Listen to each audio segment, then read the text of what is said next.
Oke, assalamualaikum warahmatullahi wabarakatuh. Bagaimana anak semuanya? Kalian kabarnya?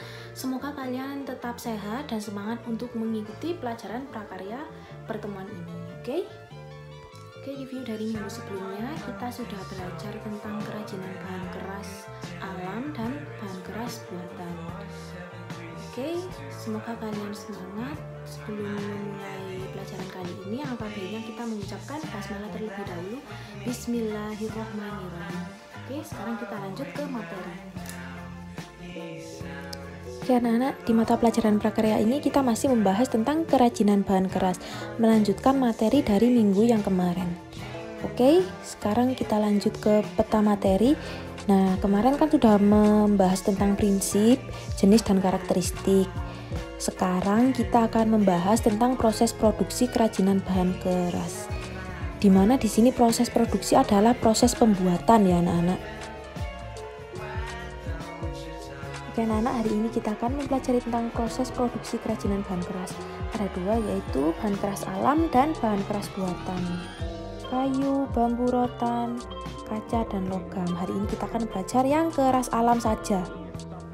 Yang pertama kita akan membahas bahan dari kerajinan kayu, yaitu ada kayu, lem kayu, dan cat kayu. Nah, di sini kayu yang digunakan pasti berbeda-beda. Di Indonesia banyak sekali jenis kayu, ada kayu jati, ada kayu mahoni, ada kayu pinus, kemudian ada kayu kelapa, dan lain-lain. Kemudian hasilnya juga bervariasi ya anak-anak. Nah, untuk bahan baku utamanya ya kayu. Bahan baku utamanya adalah kayu. Kemudian selain kayu sebagai bahan utama, jenis pemilihan kayu itu dipilih dan disesuaikan dengan rancangan yang sudah dibuat sebelumnya. Ini kemudian ada lem kayu juga ya anak-anak. Lem kayunya ini berfungsi untuk merekatkan atau menggabung antara potongan kayu yang satu dengan yang lain. Kemudian ada juga cat kayu. Cat kayu ini berfungsi untuk mewarnai dan memperindah, juga untuk menghias kayu. Selanjutnya kita membahas alat kerajinan kayu. Ada banyak ya anak-anak, tergantung kalian mau membuat apa. Yang pertama ada gergaji, pahat, ukir, palu, amplas, kuas, mesin bubut, dan mesin potong. Untuk gergaji kalian pasti sudah tahu, yaitu fungsinya untuk memotong kayu. Kemudian pahat. Nah, perbedaan pahat dan ukir ini, kalau pahat itu kayak mengurangi bagian dari kayu, menggunakan mata dari pahat yang kemudian dipukul menggunakan palu. Itu ada palunya sendiri ya, terbuat dari kayu. Kemudian kalau ukir itu kayu dan mata pisaunya sudah jadi satu, jadi lebih mudah. Kemudian ada palu, kalian juga pasti tahu fungsinya untuk apa. Kemudian ada amplas untuk menghaluskan bagian kayu yang masih kasar. Kemudian ada kuas untuk mengecat. Kemudian ada mesin bubut dan mesin potong. Kemudian di sini ada mesin bubut dan mesin potong. Mesin bubut ini adalah suatu mesin atau perkakas yang digunakan untuk memotong benda yang caranya dengan diputar. Jadi kegunaan dari mesin bubut itu adalah untuk menghasilkan benda-benda putar, membuat ulir, kemudian pengelasan, pengeboran, meratakan permukaan benda putar. Kemudian mesin potong ini fungsinya sama ya dengan gergaji, yaitu untuk memotong kayu. Kalau mesin potong itu kan biasanya untuk kayu-kayu yang diameternya tebal. Ya anak-anak, kalau pakai gergaji kan susah. Biasanya menggunakan mesin potong. Selanjutnya ada produk kerajinan kayu. Ini contoh-contohnya ada vas ukir. Ini kelihatan ya ukirannya. Kemudian ada cermin ukir, miniatur kendaraan, dan hiasan. Jadi anak-anak, produk kerajinan kayu ini banyak. Kemudian teknik yang digunakan juga banyak. Tekniknya itu ada teknik ukir, seperti contohnya itu vas, kemudian cermin. Kemudian ada teknik menyambung dengan lem, contohnya miniatur kendaraan. Dan teknik yang paling sulit adalah teknik ukir, karena tidak semua orang atau sembarang orang itu bisa. Memerlukan keterampilan yang baik agar hasilnya juga berkualitas dan tidak boros bahan dasarnya. Selanjutnya ada proses pembuatan kerajinan kayu, yaitu pembuatan papan nama kayu. Nah, Yang pertama yaitu kita harus mencetak huruf yang akan dibuat di atas kayu ya anak-anak. Jadi sebelumnya polanya sudah dibuat di kertas, kemudian diblat atau ditempelkan ke kayu, kemudian dipotong sesuai dari bentuk kertas tersebut. Memotongnya bisa menggunakan gergaji scroll. Kemudian selanjutnya ini huruf-huruf yang sudah jadi dicat dengan cat kayu, kemudian disusun ke papan kayu. Jadinya indah bukan? Nah, selanjutnya ada ragam hias kerajinan kayu. Ragam hias ini adalah motif khas Indonesia yang setiap daerah itu berbeda-beda. Ada ragam hias Jepara, Toraja, Padang, dan Papua. Kemudian ini adalah contoh-contoh dari motif-motif ragam hias yang diterapkan ke kayu. Bisa dilihat penerapannya dengan cara diukir. Kemudian setelah diukir ada yang dicat juga. Seperti itu. Oh iya anak-anak, kalau seperti ini berarti termasuk nilai apa ya? Seperti yang kemarin. Jawabannya adalah nilai spiritual atau nilai simbolik. Karena dalam ragam hias itu sudah mengandung filosofi, kemudian nilai-nilai adat juga dari setiap daerah, maka dari itu nilai yang terkandung yaitu nilai simbolik. Selanjutnya kita ke bambu. Ini bahan-bahannya, ada bambu ya, bahan baku utama, kemudian pewarna politur, lem kayu, dan paku. Bambu ini di seluruh dunia itu ada 1.500 spesies. Kemudian yang tumbuh di Indonesia itu ada 125 spesies. Contoh jenis bambu yaitu ada bambu andong, bambu tali, bambu ater, bambu talang, bambu tutul, bambu cendani, bambu cengkoreh, dan lain sebagainya. Kemudian ada politur kayu. Politur ini biasanya fungsinya ya sama seperti varnish, yaitu untuk memperindah, mempercantik, kemudian juga memberikan efek mengkilat tanpa mengurangi keindahan aslinya alias keindahan alami dari bambu tersebut. Kemudian juga ada lem kayu untuk menyambung dan ada paku untuk menyambung bagian dari bambu juga. Selanjutnya ada alat dari kerajinan bambu, ada parang, palu, gergaji, pisau raut, tang, pahat, meteran, dan bor. Parang ini fungsinya untuk memotong bilah-bilah bambu. Secara keseluruhan kalian pasti sudah tahu fungsi-fungsi dari alat yang ada di kerajinan bambu ini karena hampir sama dengan di kerajinan kayu. Cuman di sini ada ketambahan bor. Bor ini fungsinya untuk melubangi bagian bambu.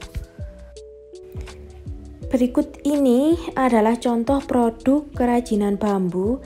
Ada sandal, kemudian aneka alat rumah tangga, kap lampu, dan tempat tidur. Ini sandalnya itu terbuat dari bambu yang dianyam, sama dengan alat rumah tangga. Kalau yang kap lampu ini dilubangi ya anak-anak menggunakan bor. Kalau yang tempat tidur itu menyambungkan bambu dengan cara bisa diikat, kemudian dipaku dan dilem. Bisa dilihat ya anak-anak, jadi perabotan yang terbuat dari bambu itu terlihat alami.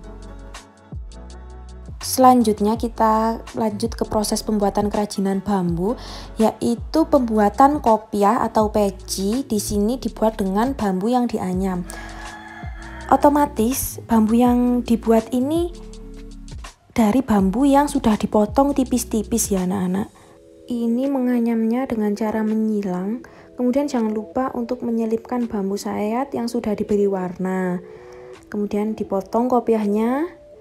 Kemudian agar lebih nyaman bisa diberi kain di dalamnya agar kopiahnya ketika dipakai itu terasa nyaman, tidak langsung bambu kena kepala gitu ya Nana. Selanjutnya kita menuju ke bahan terakhir yaitu bahan kerajinan rotan. Ada rotan batang, rotan kupasan atau kulit luar, rotan isi atau pitrit, minyak tanah, sulfur, paku, dan politur. Rotan batang ini masih berupa batang ya anak-anak, langsung diolah. Kalau rotan kupasan ini rotan yang bagian luar, rotan kulit bagian luar sebagai pengikat atau bahan anyaman. Kemudian ada rotan isi yang biasa disebut dengan pitrit. Kemudian bahan lainnya ada minyak tanah atau belerang, itu gunakannya untuk pemasakan. Kemudian politur dan cat itu fungsinya untuk warna. Selanjutnya ke alat kerajinan rotan, ada bor meja, kemudian gunting rotan, palu, papan penekuk, amplas, gergaji, kompor, dan kuas. Rotan ini ada yang tebal dan tipis ya anak-anak. Kemudian agar mudah dibentuk, itu menggunakan papan penekuk agar bisa dibentuk sesuai dengan bentuk yang diinginkan. Selanjutnya ada produk kerajinan rotan, ada hiasan gerobak becak, tas Kalimantan, kemudian tas rotan masa kini yang kekinian, kemudian ada produk kebutuhan rumah tangga. Anak-anak, rotan ini memiliki warna khas yaitu putih kekuningan, coklat, dan hitam. Dan biasanya perajin mengabadikan warna natural rotan agar terlihat keasliannya. Jadi terlihat alami, nggak dikasih warna-warna yang lain, jadi menggunakan warna asli rotan. Selanjutnya yaitu ke proses kerajinan rotan. Di sini ada pembuatan kursi rotan, yaitu yang pertama rotan sistem dengan pemanas selama 1-2 jam. Rotan disusun dibentuk rangka kursi, kemudian rotan dianyam dan rotan sudah disusun dibentuk dengan rangka kursi. Oke, selesai anak-anak. Kemudian kalian nanti absennya melewati komen di YouTube, yaitu menuliskan nama, kelas, dan apa kerajinan dari bahan alam yang ingin kalian buat. Satu saja. Contohnya ini ada nama ibu. 1. Kamilia Konita dari kelas 9K. Nomor 3. Saya ingin membuat hiasan dinding dari stik es krim. Nah, ini ibu beri pilihan karena tidak mau mempersulit kalian untuk bahan yang digunakan. Yang pertama, kalau kalian di rumah ada kayu atau bambu di rumah, boleh sekali untuk menggunakan itu.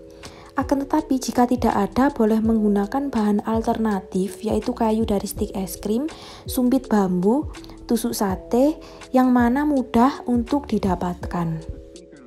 Oke anak-anak, ini ada contoh yang ibu sudah cari. Ini ada contoh kerajinan dari stik es krim.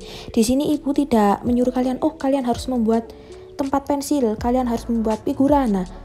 Tidak seperti itu anak-anak. Jadi ini setiap anak berbeda-beda, disesuaikan dengan kemampuannya masing-masing. Bu, saya mampunya membuat figura. Oke, boleh membuat itu. Asalkan nanti kalian juga harus memperhatikan keindahannya, kerapiannya. Nah, seperti itu. Walaupun kalian membuat hal yang simple, itu harus kelihatan niat ya anak-anak, bukan asal-asalan. Tapi juga harus kalian sesuaikan dengan kemampuan kalian masing-masing. Ini contoh-contohnya tadi dari stik es krim, ini ada yang contoh dari tusuk sate. Nah, ini disusun menjadi tempat pensil atau tempat tisu. Ini kalian nggak harus persis membuatnya seperti contoh, enggak. Sesuai kemampuan kalian masing-masing. Seperti itu. Saya mampunya apa ya? Oh, kayaknya aku mampunya bikin tempat pensil dari stik es krim, boleh banget. Nggak harus persis dari contoh. Jadi ini merupakan gambaran, oh saya pengen membuat ini. Nah, makanya kalian tulis di komen dulu. Dan untuk pertemuan ini tidak ada tugas ya anak-anak, tidak ada tugas.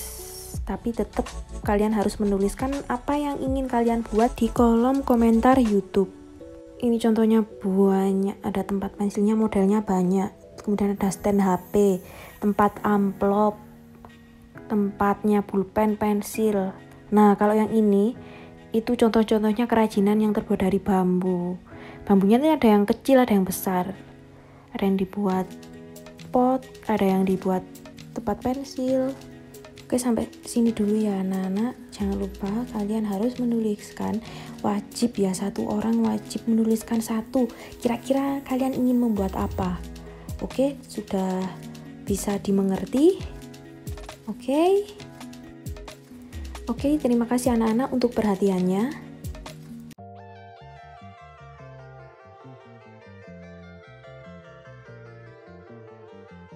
Oke anak-anak, jadi untuk pertemuan kali ini tidak ada tugas, tapi tugas kalian hanya perlu mikir saja, perlu mikiran kira-kira saya nanti akan membuat tugas apa ya, kira-kira bahan-bahannya apa saja ya. Nah, itu nanti untuk minggu depan ada pembuatan karya, seperti itu anak-anak. Kemudian kesimpulannya, hari ini kita sudah mempelajari tentang proses produksi atau proses pembuatan dari kerajinan bahan alam saja. Karena untuk kerajinan bahan buatan masih belum Ibu bahas, masih Ibu bahas untuk pertemuan-pertemuan selanjutnya. Oke, seperti itu. Saya akhiri dulu. Alhamdulillahirabbil alamin. Wassalamualaikum warahmatullahi wabarakatuh.